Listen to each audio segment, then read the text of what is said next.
وإذ صرفنا إليك نفرا من الجن يستمعون القرآن فلما حضروه قالوا أنصتوا ও নবী স্মরণ করো সেই সময়ের কথা যখন আমি জিনদের একটা প্রতিনিধি দলকে তোমার কাছে নিয়ে আসলাম।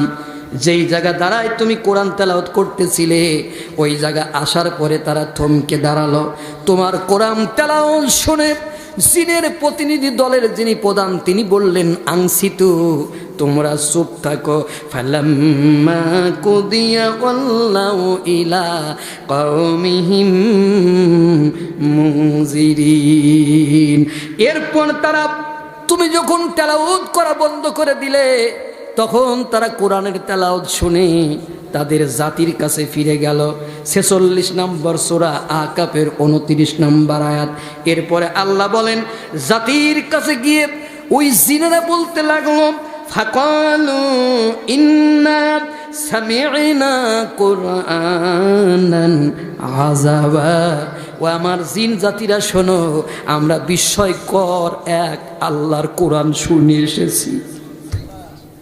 এই আয়াতগুলো আল্লাহ কোরআনে নাজিল করলেন, কিন্তু রসুল জন্মের আগে জিনেরা আকাশের গায়ে কান লাগায়া দিত। কান লাগায়া আকাশের গোপন কথাগুলি তারা শোনার জন্য চেষ্টা করত। আল্লাহ রাব্বুল আলামিন বলেন আমি আকাশে অনেক মজবুত দুর্গ নির্মাণ করেছি এবং দর্শকদের জন্য সেগুলো সুশোভিত করেছি। ওয়া হাফিজনাহা মিন কুল্লি শাইতানির রাজিম। প্রত্যেক অভিশপ্ত শয়তান থেকে সেগুলোকে আমি সংরক্ষণ করেছি, কোনো শয়তান সেখানে অনুপ্রবেশ করতে পারে না। তার মানে আকাশের মধ্যে আমি কোনো শয়তানরে ঢুকতে দেওয়ার সুযোগে দেই নাই। ইল্লা মানিস্তারাকাস সামা ফাআতবাহু শিহাবুম মুবিন। তবে আড়ি পেতে চুরি করে যদি কোনো দিন ওই আকাশের গোপন কথাগুলো শোনার জন্য চেষ্টা করেছে, আমার ফেরেশতারা সাথে সাথে তারা একটা আগুনের গোলক নিক্ষেপ করে তাড়ায়া দেছে। ওই আগুনের গোলকটারই বিজ্ঞানের ভাষায় বলে উল্কাপিণ্ড। এজন্য আমার নবী বলেছেন যখনই কোনো উল্কাপিণ্ড দেখবে তখন বলবে লা হাওলা ওয়ালা কুওয়াতা ইল্লা বিল্লাহ, কারণ ওটা শয়তানকে মারা হয়। আমার রাসূল জন্মের আগে শয়তানের আকাশের গায়ে কান লাগায় দিতে পারত, কিন্তু নবী জন্মের পরে আল্লাহ রাব্বুল আলামিন আগুনের গোলকের ব্যবস্থা করে দিলেন। কারণ আমার নবী এখন পৃথিবীর মধ্যে চলে গেছে, যা কিছু পৃথিবীতে ডেলিভারি হবে জিবরাইল আমার নবীর কাছে নিয়ে যাবে, কোনো গোলকের মাধ্যমে আর ডেলিভারি হতে পারবে না। এই জন্য আকাশের গায়ে যখনই কান লাগায় কোনো শয়তান কিছু শোনার জন্য চেষ্টা করেছে তখন ফেরেশতারা তাকে আগুনের গোলক নিক্ষেপ করে তাড়ায়া দেছে। এই কারণে আমার নবী জন্মের পরে নবুয়তের পরে পৃথিবীর কোনো শয়তানের কথা কোনো গুণকের কথা আর সত্য হয় না। জ্যোতিষীরা বলল খুব তাড়াতাড়ি একজন নবী বানি ইসরাইলদের মধ্যে আসবেন, ওই নবী আল্লাহর জমিনে হুকুমত কায়েম করে দিবেন। ফিরাউন বলল কখনো না, ওই নবীরা আমি এই জমিনের মধ্যে আসতে দিব না। তখন সে এক কাজ করলো, বানি ইসরাইলি সমস্ত মহিলাদেরকে ধরে তার রাজদরবারের ভিতরে আটকায়া রাখলো, পুরুষদেরকে বাইরে রাখলো যাতে তারা মিলামিশা করতে না পারে। আর পাহারা দেওয়ার জন্য নিযুক্ত করলো ইমরানকে, কারণ ইমরানের চাইতে বিশ্বাস্ত কোনো লোক আর তার কাছে ছিল না।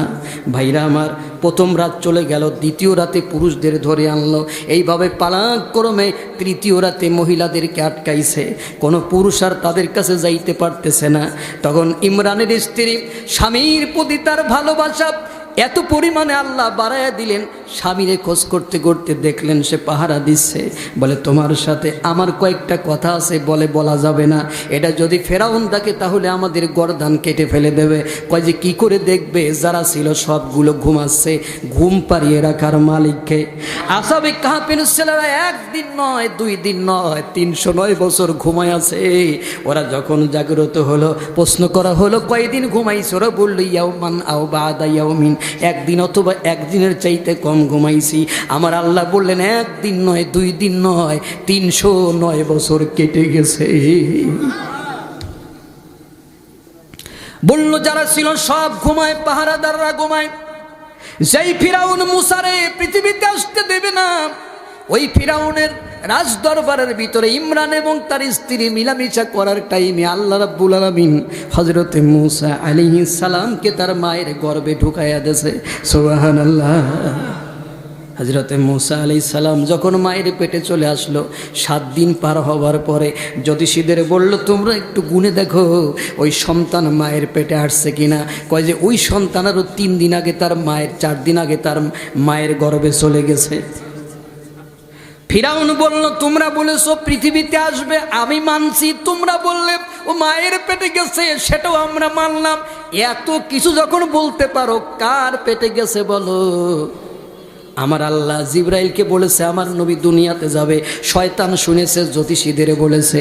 আমার আল্লাহ জিবরাইলকে বলেছে আমার নবী তার মায়ের পেটে চলে গেছে, শয়তান শুনেছে জ্যোতিষীদের বলেছে।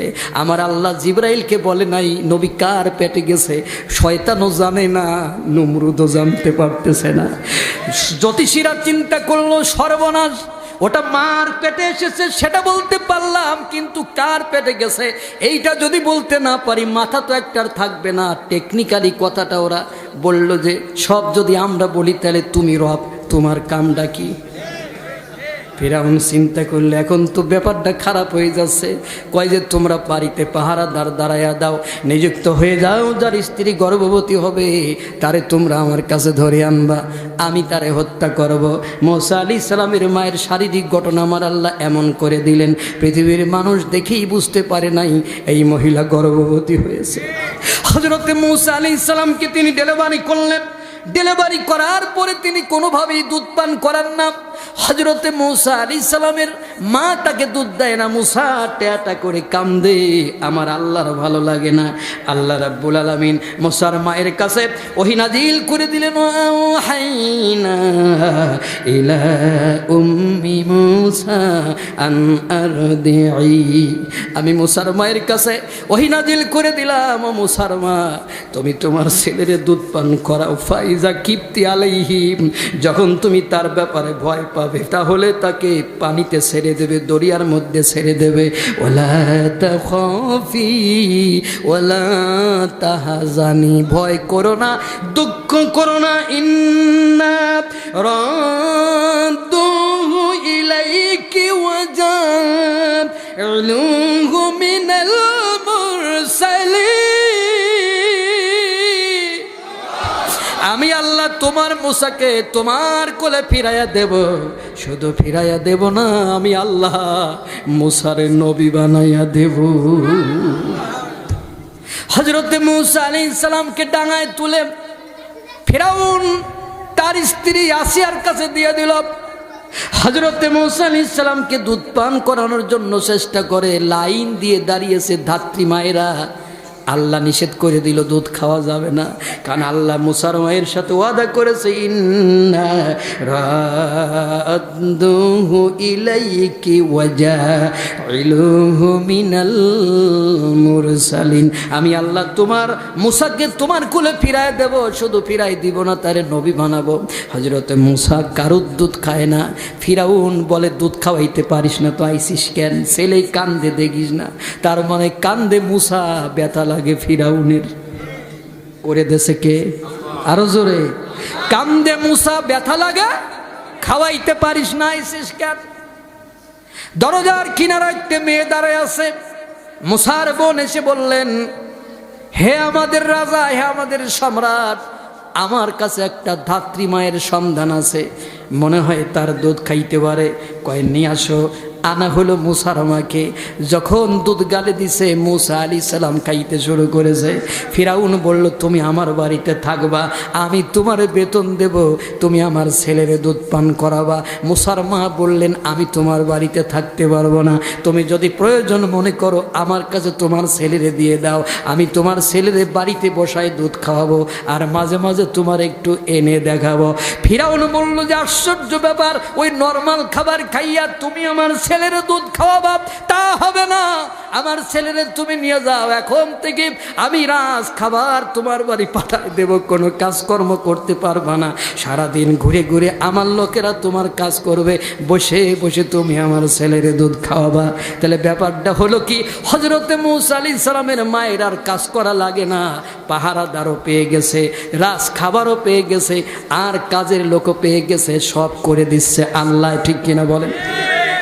হযরতে মূসা আলাইহিস সালাম এইভাবে ফিরাউনের কোলে লালিত পালিত হলো। এরপরে হযরতে মূসা আলাইহিস সালাম মায়ের দুধ খায়, এত শক্তিশালী হয়ে গেল।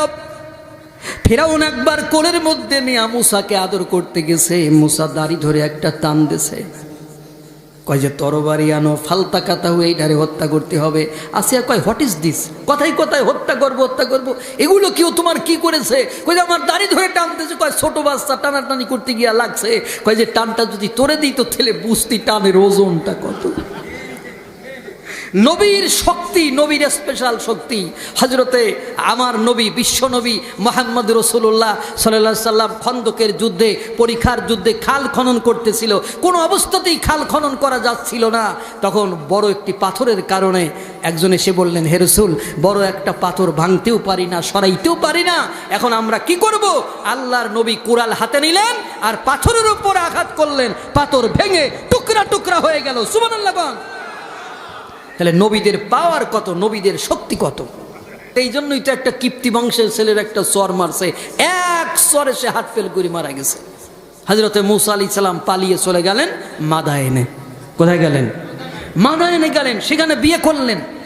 বিয়ে করে যখন পরিবার পরিজন নিয়ে ফিরতেছিলেন, সিনাই পর্বতে অর্থাৎ তুর পাহাড়ে আল্লাহ তারে ডেকে নিলেন। কোথায় ডেকে নিলেন? আল্লাহ রাব্বুল আলামিন তুর পাহাড়ে ডেকে নিয়ে হযরতে মূসা আলাইহিস সালামকে বলেন, ইযহাবা ইলা ফিরআউনা ইন্নাহু তাগা, তোমরা দুজনে ফিরাউনের কাছে যাও, সে খুব অবাধ্য হয়ে গেছে। এই যে সে নবুয়াতি পাইল এবং তাকে ফিরাউনের কাছে পাঠায় দেওয়া হচ্ছে। তাহলে আমি এর আগে নবুয়াতের আগের কাহিনীটা বলেছি, আর এখন হচ্ছে নবুয়াতের এই যে পরের থেকে শুরু হলো। তিনি এরপরে আসলেন ফিরাউনের কাছে। ফিরাউনের কাছে গিয়ে বললেন, আমি আল্লাহর নবী, আল্লাহ আমারে পাঠাইছে, তুমি পড়ে না হলা ইলাহা ইল্লাল্লাহ মূসা কালিমুল্লাহ। ফিরাউন কয়, ফামার রব্বুকুম ইয়া মূসা, হে মূসা তোমার আবার রব কিডা? তোমার আবার রব কিডা? আর রব্বুকুমুল আলা, আমি তো সবচেয়ে বড় রব, তোমার আবার রব কে? মূসা আলাইহিস সালাম বললেন, রব্বুনাল্লাযী আ'তা কুল্লা শাইইন খালকাহু সুম্মা হাদা। আমার রব হচ্ছেন তিনি, যিনি এই পৃথিবীর প্রতিটা বস্তুকে তার যোগ্য আকৃতি দিয়া তৈরি করেছেন। শুধু তৈরি করে নাই, সাথে সাথে তার চলার জন্য একটা রাস্তা আল্লাহ বানাইয়া দিয়েছে। সুবহানাল্লাহ। আস্তে কোন কে? আমাদেরকে আল্লাহ শুধু তৈরি করেন নাই, চলার জন্য দিয়েছেন কোরআন। চলার জন্য কি দিয়েছে? আরো জোরে। তা আপনি সেই কোরআন তো এখন পড়েন না, মানেন না। কোরআন না পড়িয়া বলবো যে গেল মরিয়া, কবরে থাকবে একা একা, কেউ না দিবে তোরে দেখা। ঠিক কিনা? কেউ না দিবে তোরে দেখা। আমরা সেই কোরআন পড়ে আল্লাহ আমাদের চলার জন্য একটা রাস্তা, একটা পথ বানায় দিয়েছে, সিরাতাল মুস্তাকিম। আল্লাহ আমরা সিরাতাল মুস্তাকিমের পথে চলতে চাই। বন্ধুগণ আমার, হযরতে মূসা তার কাছে গিয়া কালিমার দাওয়াত দিলেন। কিসের দাওয়াত? আরো জোরে কোন? ফিরাউন কি, মূসা কি একবারের জন্য বলেছে আমি তোমারে ক্ষমতা থেকে নামাইয়া দিব? বলেছে? কিন্তু ফিরাউন বলল, ক্বালা আজিতানা লিতুখরিজানা মিন আরদিনা বিসিহরিকা ইয়া মূসা। হে মূসা, তুমি কি জাদুর জোরে আমাদেরকে দেশ থেকে বের করে দিবা? আচ্ছা, মূসা কি একবার কইছে বের করে দেব? কথা কন। তাহলে ও এক কথা কেন বলল? তার মানে ওর ক্ষমতা ছিল অবৈধ। ও যারে দেখতো তারে দেখে ক্ষমতা হারানোর ভয় করত। ও যারে দেখতো তারে দেখে ক্ষমতা হারানোর ভয় করতো। মনে করেছে মুসা মনে হয় আমার ধাক্কা দিয়ে এখান থেকে ফেলে দেবের জন্য কয় দেখো আল্লাহ আজ ইতানালি তুখরিজানা মিন আরদিনা বিসিহরিকা ইয়া মুসা, হে মুসা তুমি আমাদের জমিন থেকে কে আমাদের বের করে দিবা? মুসা কি একবারও কইছে যে আমি তোমারে বের করে দিব? তুমি নিজেরা যত বড় জাদুকর মনে করো, জাদুকর আমাদেরও আছে। ফিরাউন কয় যে জাদুকর আমাদেরও আছে। আমার জাদুকরদের সাথে তোমার জাদুর প্রতিযোগিতা করতে হবে। হযরত মূসা আলাইহিস সালাম দিন ধার্য করলেন। ধার্যকৃত দিনে আল্লাহর নবী মূসা আলাইহিস সালাম মাঠের মধ্যে উপস্থিত হয়ে গেল। হাজার হাজার জনতা তারা জাদু দেখতে আসছে। এক পাশে ফিরাউন এবং তার জাদুকরেরা, অন্যদিকে মূসা এবং হারুন দাঁড়ায় আছে। জাদুকররা এসে বলল কালু ইয়া মূসা ইম্মা আন তুলকিয়া ওয়া ইম্মা আন নাকুনা আউওয়ালা মান আলগা। হে মূসা, হয় তুমি তোমার জাদুর লাঠি নিক্ষেপ করো, না হয় আমরা প্রথমে নিক্ষেপ করি। মূসা বললেন তোমরাই নিক্ষেপ করো। এরপরে জাদুকরদের হাতে যে রশি ছিল, লাঠি ছিল, সবগুলো মাটির উপরে দিয়া ছড়াই ছিটিয়ে দিয়া তারা বলল কালু বিইজ্জাতি ফিরআউনা ইন্না লানাহনুল গালিবুন। ফিরাউনের ইজ্জতের শপথ, বিজয়ী আমরা আজকে হবই হব। তার মানে ওরা ফিরাউনের এক নাম্বার খাস দালাল, ঠিক কিনা? ওরা বলল ফিরাউনের ইজ্জতের শপথ, বিজয়ী আমরা হবই হব। ওরা এমন এমন সাপ বানালো, সাপ দেখে মানুষ ভয়ে ছুটাছুটি করতে লাগলো, দৌড়াদৌড়ি করতে লাগলো। আমার প্রশ্ন হলো, আমার প্রিয় মানুষেরা, এলাকাবাসী, মোহাম্মদপুরের মানুষেরা, নোহাটার মানুষেরা একবার চিন্তা করেন, জাদুকররা ইচ্ছা করলে ওরা বিড়াল বানাতে পারতো, কুকুর বানাতে পারতো, ওরা পাখি বানাইতে পারতো, ওরা সাপ বানালো। তার মানে ফিরাউন হবার জন্য অন্যতম আর একটা গুণ হলো, ফিরাউন জনগণের ভালোবেসে শাসন করে না, ফিরাউন সবসময় জনগণের ভয় দিয়ে শাসন করতে চায়। ভয় দিয়ে শাসন করতে চায়। ভয় দিয়ে শাসন করলে কি আর জনগণ তার চায়? জনগণ তার জুতা পিটা করে দেশ থেকে বের করে দেয়, ঠিক কিনা? এটা পৃথিবীর অনেক ইতিহাস এরকমের আছে কিনা, যে জনগণ লাথি মেরে তার সুরিয়ে ফেলা গেছে। কথা না বললেই আমার উপকার। বসো, আমার কথা কি বোঝা যাচ্ছে? তাহলে ফিরাউন জনগণের ভয় দিত না ভালোবাসা দিত? আরো জোরে। আমরা আগামীতে যেই সরকারি আসুক ভয় চাই না ভালোবাসা চাই? এটা ছিল ফিরাউনের অন্যতম চরিত্র। জনগণকে ভয় দেখাচ্ছে সাপ দিয়ে, জনগণ ছোটাছুটি করতেছে। হযরতে মূসাও মনে মনে ভয় পাচ্ছে, মূসাও ভয় পাচ্ছে। আল্লাহ রাব্বুল আলামিন বলেন, মূসা তুমি ভয় পাচ্ছ কেন?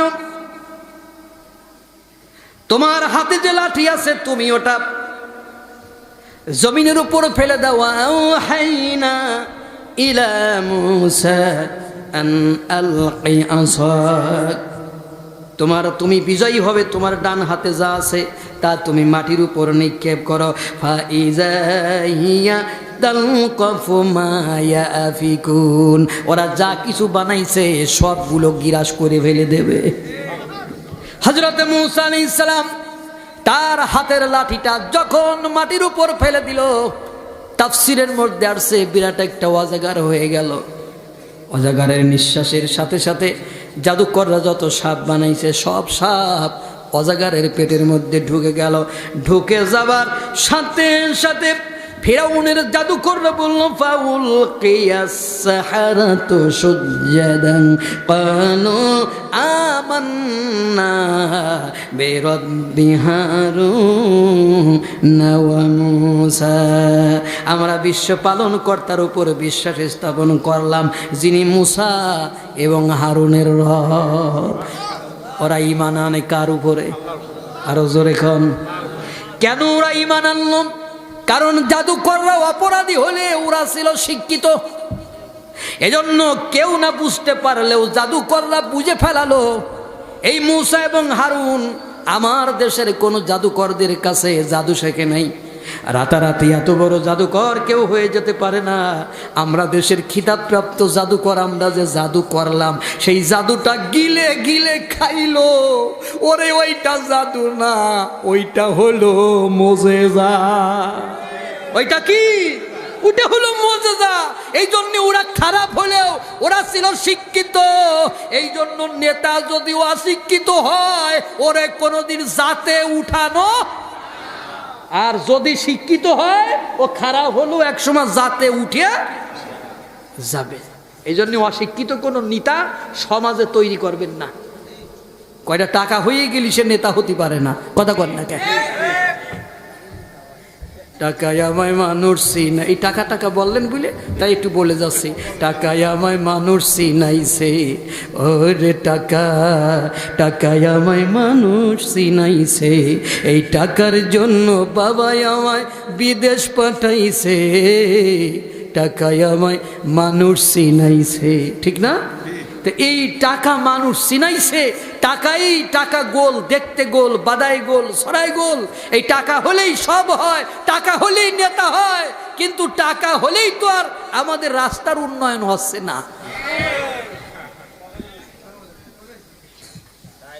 তো যাই হোক, এগুলো আমি বলতেই চাচ্ছিলাম না, তারপর আমার মুখ থেকে দূরে কথা বেরোয় গেল। আসেন আলোচনায়, যে আমি আমার মূল আলোচনাটাই আমি করতে চাই।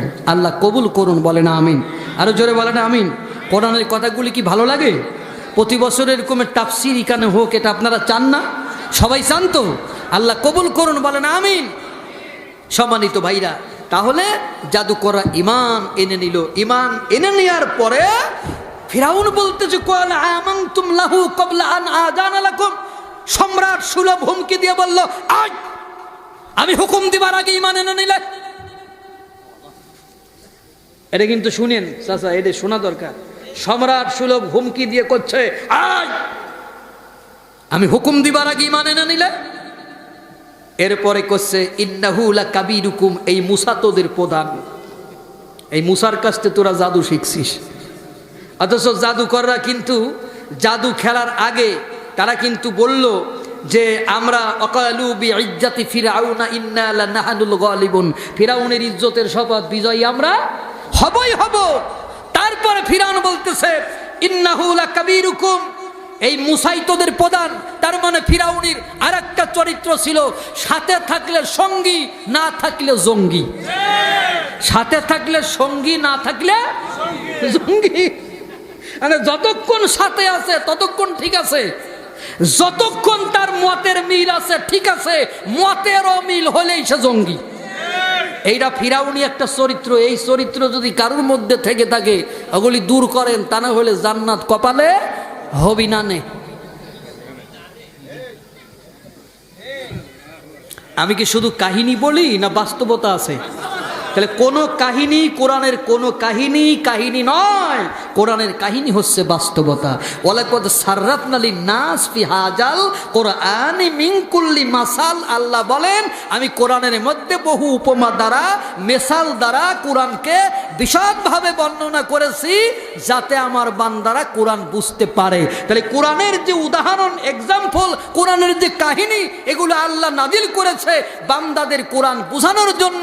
আর এক শ্রেণীর লোক কয় হুজুর কিসসা কাহিনী শুনবো না।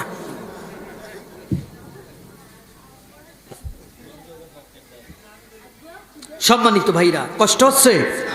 এরপরে কই যে আল্লাযী আল্লামাকুমুস সিহরা, এই তোরা এই মুসার কাছ থেকে জাদু শিখছিস। মুসার কাছ থেকে কি শিখছিস? জাদু শিখছিস। এরপরে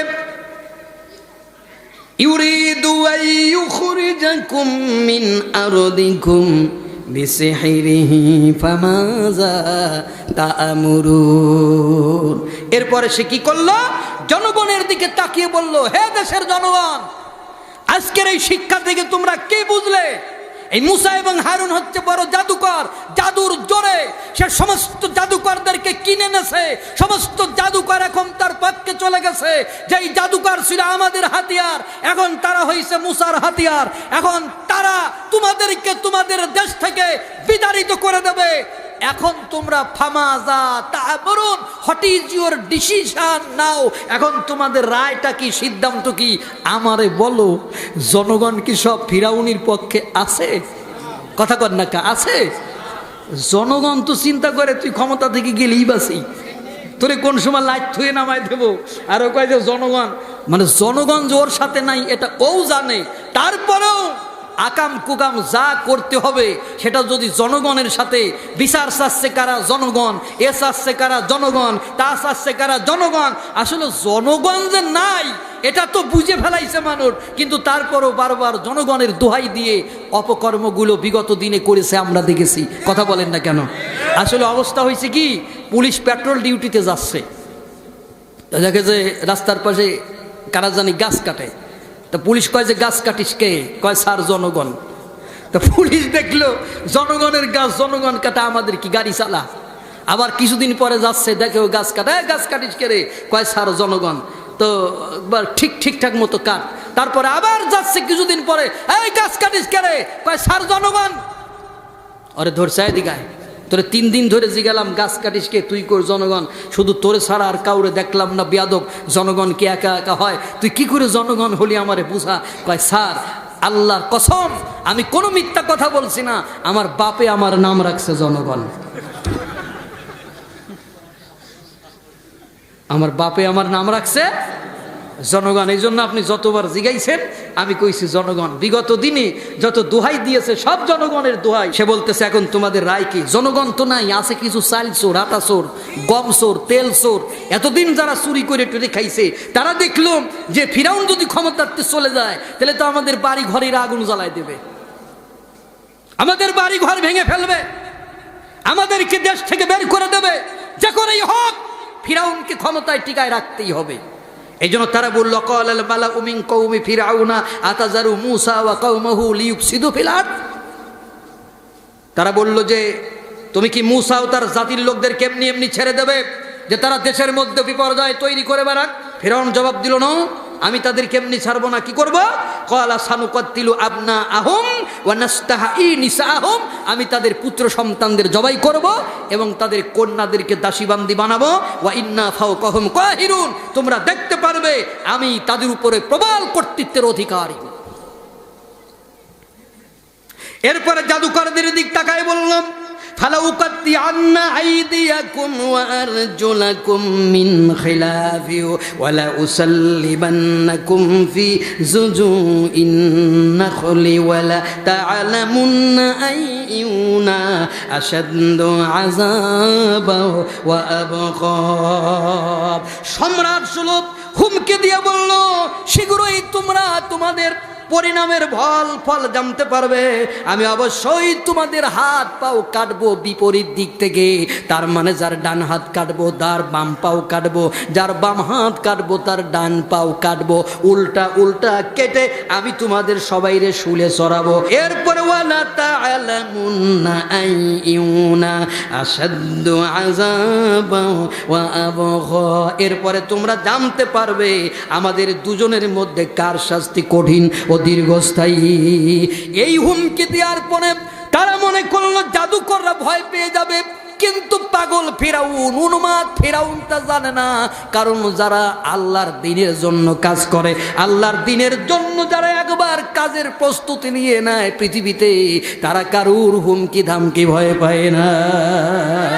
আমার একটি স্বপ্ন পূরণ করো ও গো দয়াময়, তোমার পথে চলতে গিয়ে না পাই যেন ভয়, আমি তোমার কথা বলতে গিয়ে না পাই যেন ভয়, আমি অটল যেন থাকতে পারি আল কোরআনের সাথে, আমি ধৈর্য নিয়ে ডাকতে পারি দিন কায়েমের পথে। ঠিক কিনা?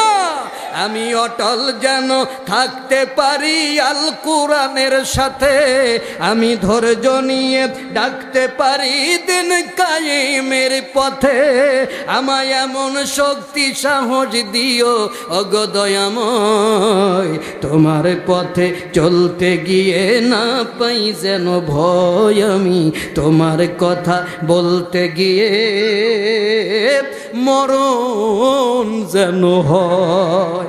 মারহাবা, আসতে না জোরে। ওরা কোনোভাবেই ভয় পাইল না। বন্ধুগণ আমার, জাদুকরদের অবস্থা দেখি মুসার জাতির লোকেরা মুসারে ডাক দিয়ে বলল, কালু উযিনা মিন ক্বাবলি আন তা'তিয়ানা ওয়া মিন বা'দি মা জিইতানা। হে মুসা, তুমি আসার আগেও আমরা মার খাইছি, তুমি আসার পরও আমরা মার খাচ্ছি। আমরা মার আর কতদিন খাবো? কত কষ্ট, কত ভোগ দুর্ভোগ তারা সহ্য করেছে। কয় মায়ের আর কত খাবো? এত পরিমাণে তারা মার খাইছে। রসুলের সাহাবীরাও এই পরিমাণে মার খাইছে কি খাই নাই? তারা মার খাইছে আর আমরা খাচ্ছি জিলাপি, খেচুড়ি, আপেল, কমলা। কত কন্যা কে।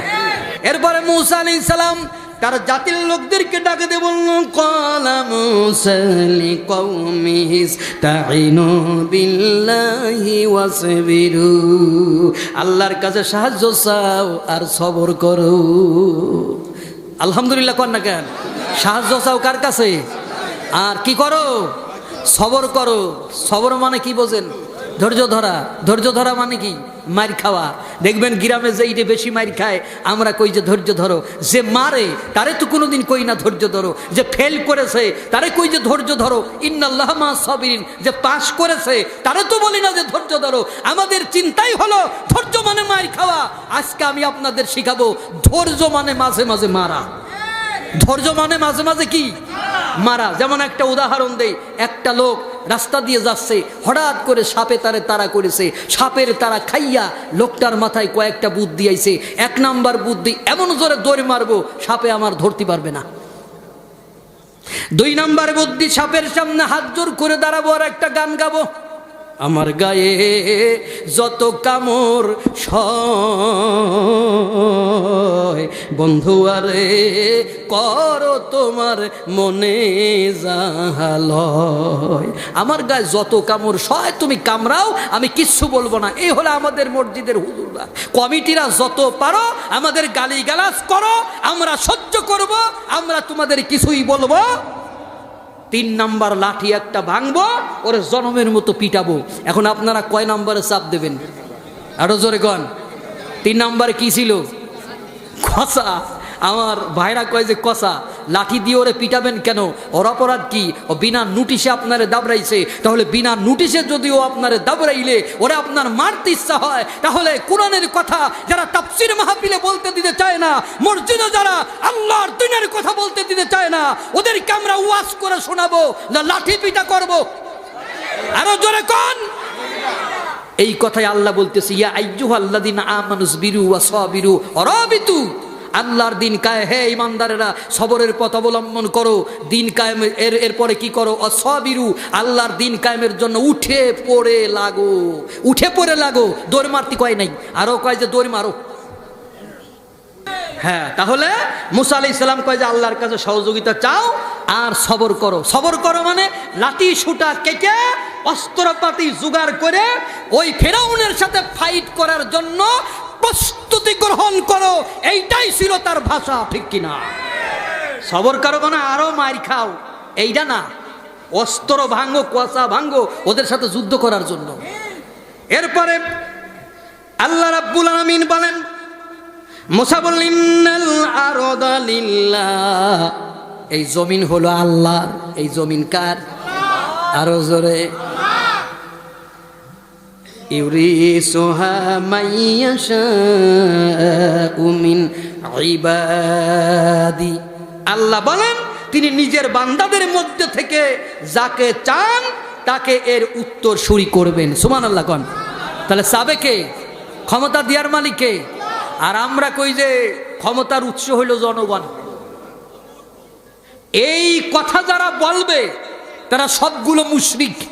মুশরিকের সাথে দল করার মুসলমানের জন্য কি নাই? জায়েজ নাই। কথা কন, কি নাই? জায়েজ নাই।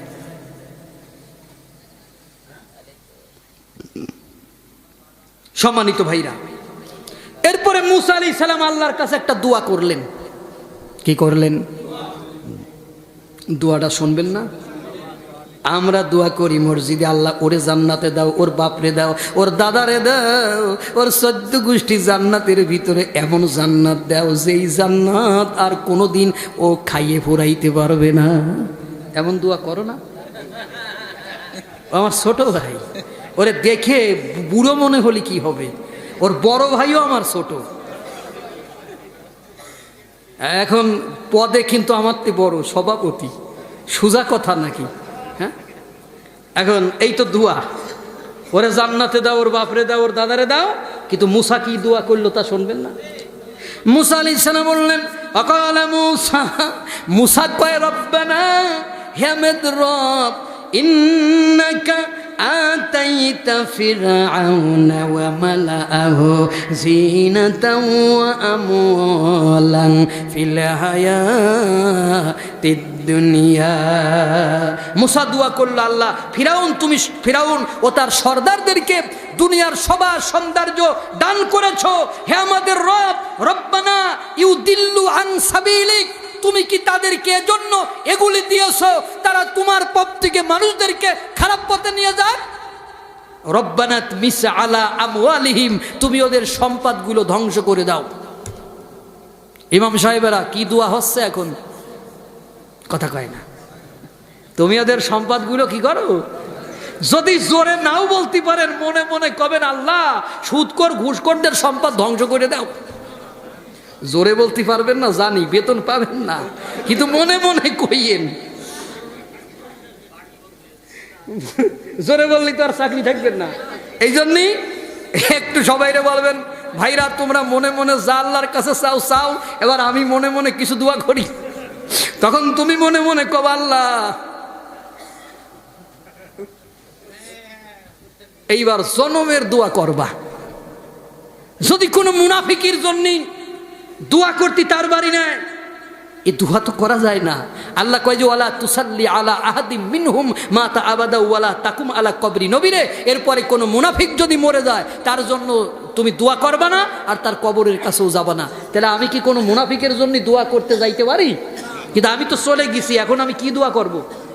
মুনাফিকের জন্য যদি বলি যে আল্লাহ ওরে জান্নাতে দাও, আল্লাহ তো আগেই বলে দিয়েছে ইস্তাগফির লাহুম আওলা তাস্তাগফির লাহুম ৭০ মাররা। তুমি যদি ওর জন্য দোয়া করো আর নাই করো দুইই সমান, ৭০ বার করলেও আমি কবুল করব না। কে করছে? তাহলে আপনি দোয়া করে করবেন কি হুজুর? তাহলে তো দোয়া এই যা আপনি করতেছেন তা তো কবুল হচ্ছে না।